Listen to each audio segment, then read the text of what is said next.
자, 오늘 우리 하나님의 말씀 데살로니가를 여러분과 함께 나누도록 하는데, 첫 번째로 항상 주와 함께 데살로니가 4장 17절 말씀이 오늘 우리의 본문의 말씀입니다. 여행은 장소보다도 누구와 함께 가느냐가 굉장히 중요합니다. 그것처럼 우리 인생길도 내가 누구와 함께 나의 인생길을 걸어가느냐 매우 중요합니다. 이것은 우리가 말하는 바로 행복이 거기에 좌우되기 때문에 그렇습니다. 새로운 2025년을 미지의 날들을 하나님께서 우리에게 선물로 주셨습니다. 그런데 이 날들을 우리가 걸어갈 때에 과연 누구와 동행하느냐에 따라서 행복의 모험의 길이 될 것인가, 아니면 힘든 두려움의 나날이 될 것인가 하는 것이 우리 인생의 아주 중요한 숙제이기도 합니다. 그래서 사람들은 우상에게 어디에 가서든지 두렵고 무서워하면서 그 우상을 만들어 놓은 우상 속에서 질문을 수도 없이 하지요. 그러나 우리 그리스도인들은 두려움 속에서 그 미지의 길을 걸어가는 것이 아니라 소망의 하나님과 함께 걸어가기에 우리는 늘 노래하면서 갑니다. 데살로니가 전서를 기록한 이 바울 사도가 이 교회에게 이 말씀을 전해줄 때에 당시에 모든 성도들의 삶이 넉넉하지는 않았습니다. 그리고 그들의 삶은 언제 어떻게 살기가 자기에게 닥쳐올지, 고난이 닥쳐올지 삶의 두려움에 떨고 있었습니다. 바로 그러한 그들에게 바울이 소망을 주고자 이 하나님의 말씀을 주었는데, 데살로니가 전서에 아주 귀중한 단어가 있는데, 소망이 없는 자들처럼 너희는 슬퍼하지 말라, 이렇게 가르쳐주고 있습니다. 그 이유는 주님과 함께 있기 때문에 그렇습니다. 항상 주님과 함께 있다라는 것은 우리 모든 그리스도인들에게 있어서는 너무나 황홀한 말씀입니다. 사랑하는 자와 떨어져 있는 것보다 함께 있다라는 것만큼 즐겁고 복된 말씀이 어디 있겠습니까? 주님과 동행하다, 이거보다 더 큰 기쁨은 없고, 주님과 함께 걸어가면 이거보다 더 아름답고 복된 인생의 길은 없습니다. 어느 해인들 또한 어느 날들이든 두려움과 아픔, 고난과 어떠한 그 피할 수 없는 시련, 이러한 모든 것들, 그것은 우리가 몸을 지니고 있기 때문에 이 땅에 살면서 그것은 피할 수 없는 삶의 보편적인 경험이라고 저는 말을 합니다.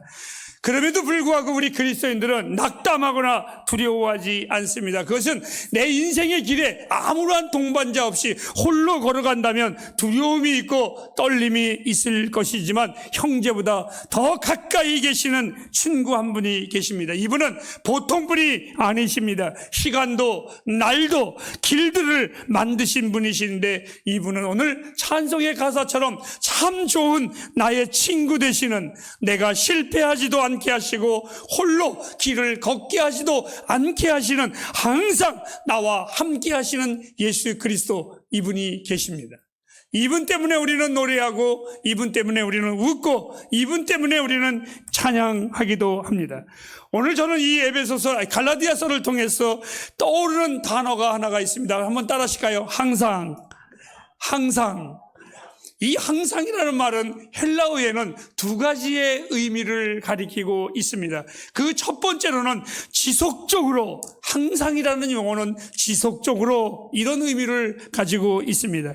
우리가 주를 처음 만날 때부터 지금까지 우리 주님은 항상 우리와 함께 하셨습니다.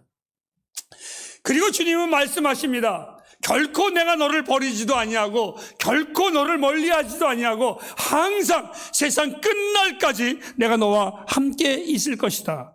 이것은 누구도 막을 수가 없습니다. 나의 아픔도 막을 수 없고, 장래의 일도, 죽음도, 공포도, 그 하늘의 천사도 우리의 하나님과 나와의 관계를 절대로 잘라놓을 수도 없고 막을 수도 없습니다. 마치 이러한 것이죠. 성경의 에녹은 하나님 앞에 살아갈 때에 많은 사람들이 에녹과 하나님과의 관계를 시기하고 질투도 했습니다. 그럼에도 불구하고 하나님과 에녹의 사랑을 끊을 수가 없었습니다.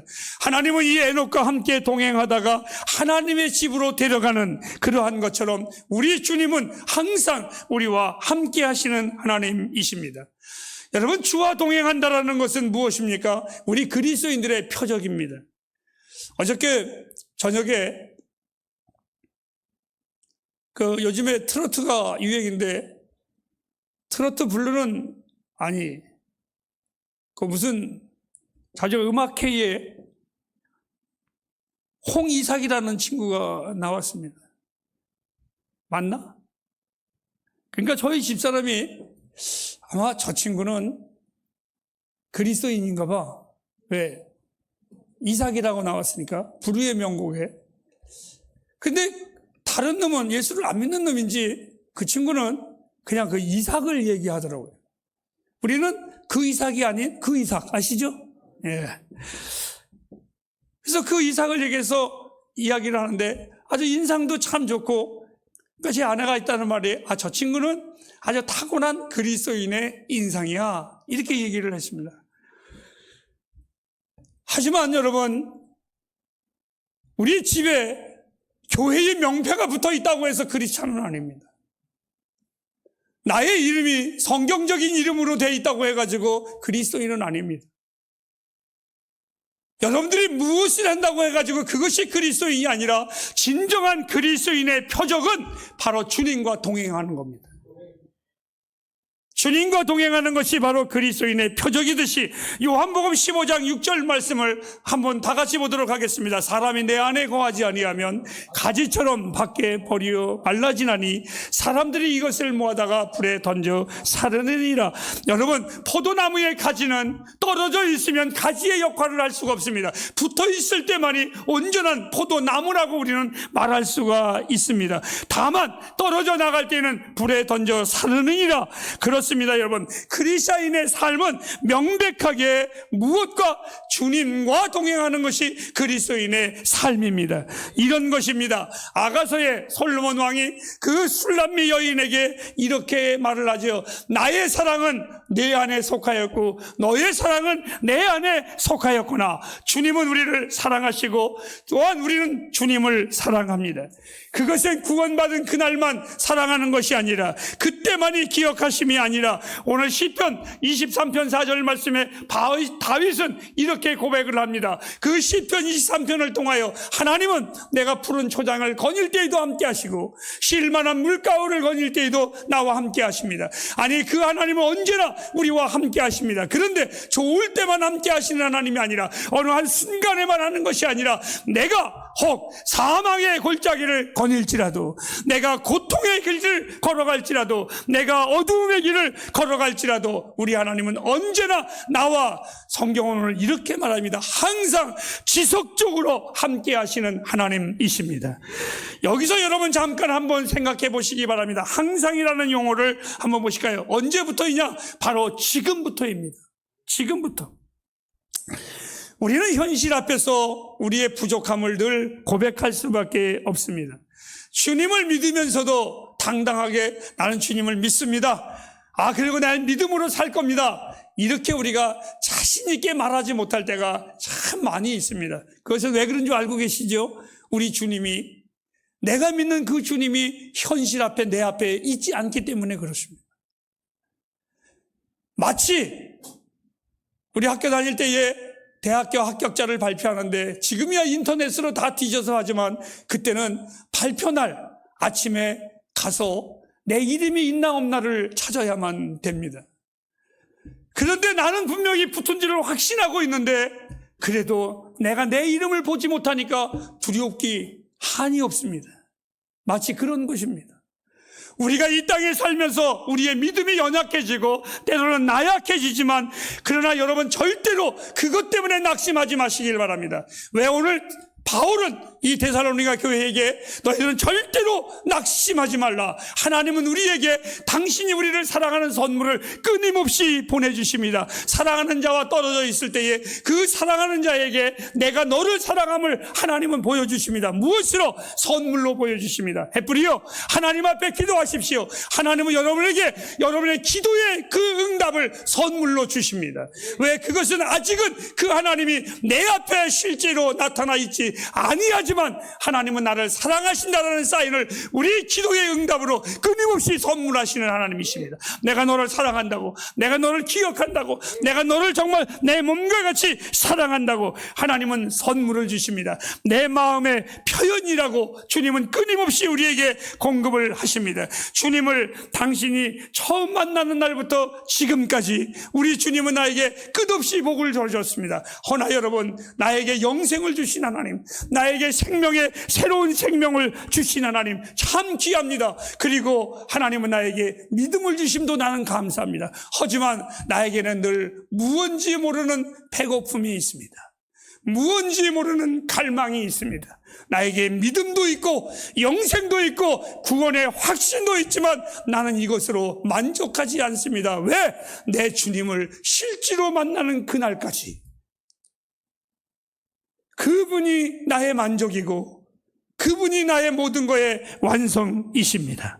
그러나 주님은 우리에게 수많은 기도의 응답과 복으로 끊임없이 우리를 기다리게 하실 겁니다. 당신이 우리를 사랑하게 되면 정말 지속적으로 함께 하심을 끊임없이 우리에게 응답하심으로 알려주실 겁니다. 이 한 해에 지속적인 하나님의 선물로 감동하는 여러분들이 되길 주님의 이름으로 축복합니다. 두 번째의 이 항상의 의미는 긴밀성입니다. 긴밀성. 헬라어에는 이 함께라는 용어가 동일한 장소에 두 사람이 함께 있는 것보다도 더 밀접한 관계를 이야기합니다. 그냥 막연하게 두 사람이 한 장소에 있는 것이 아니라 그것보다 더 긴밀한 관계, 즉 부부의 관계로 이야기하고 있습니다. 주님이 나와 부부의 관계로. 그래서 주님이 신랑 되시고 나는 그의 신부 되시는구나. 주님과 우리와의 관계는 그냥 어느 장소에 있는 것이 아니라 아주 밀접한 관계, 보통 관계가 아닙니다. 여러분 주님과 긴밀하십니까? 긴밀하십니까? 이 보통 관계가 아닙니다. 이 보통 관계가 아닙니다. 나와 여러분은 세상에 있지만 세상 것이 아닙니다. 우리는 세상의 수준으로 살아가는 자들이 아닙니다. 부활의 영을 가진 새로운 생명의 사람들입니다. 우리는 그날에 지옥으로 갈 인생들이 아니라 주님과 함께 영원한 천국의 백성들입니다. 이 관계가 보통 관계가 아닙니다. 주님은 사랑하는 자를 자기처럼 사랑하시는 하나님이십니다. 우리는 그런 사랑을 받고 살아가는 그리스도인들입니다. 제가 주보에다가도 썼습니다. 이번에 어느 정치인이 저에게 질문을 했던 겁니다. 당신의 국가관은 뭡니까? 이렇게 물어보길래 제가 웃었습니다. 그래서 그 정치인을 보면서 내가 그에게 묻고 싶었습니다. 하지만 물어봐야 그런 놈 입에서 뭐가 나오겠어요? 그래서 제가 웃으면서 나의 국가관은 나라 그랬어요. 나. 내가 대한민국 국민으로서 어떻게 행동하고 어떤 생각을 가지느냐가 내 나라의 수준이라고. 그렇지 않습니까, 여러분? 여러분들은 이 땅의 수준으로 사는 자들이 아니라 하나님 나라의 수준으로 사는 사람들입니다. 여러분에 따라서 하나님의 나라가 어떻게 세상에 비춰지느냐가 분명히 나타날 것입니다.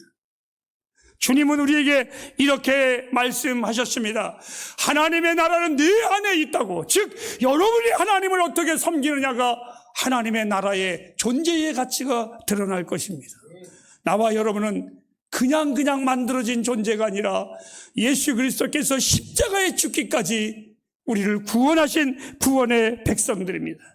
그리고 주님은 구원받은 우리를 향하여 이렇게 명령하셨습니다. 헵시바, 즉 나의 기쁨이 내 안에 있다. 어린 자녀를 보는 부모의 눈길을 한번 보십시오. 그 부모가 어린 자녀에게 옹알이를 하며 눈을 맞추며 그 아이에게 기뻐하는 모습을 볼 때마다 저는 이런 생각을 합니다. 그 아이의 사랑이 자기 안에 있는 것이 아니라 이 부모의 사랑이 내 안에 있구나. 그리고 그 부모는 그 아이를 보고 즐거워합니다.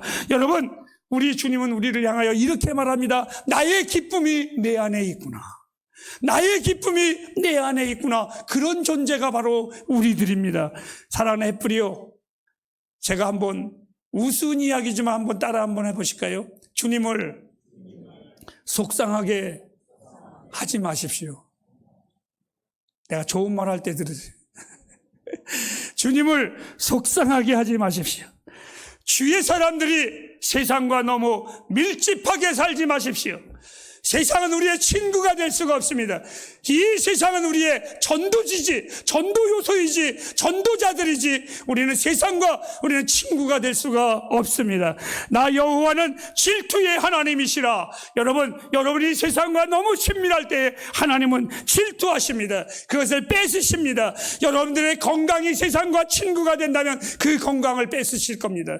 여러분의 물질이 세상과 친밀하다면 하나님은 그 물질을 빼앗을 것입니다. 여러분들의 생각이 세상과 친구가 된다면 하나님은 여러분의 지혜를 뺏어 버릴 것입니다. 우리는 항상 주와 함께 있어야만 합니다.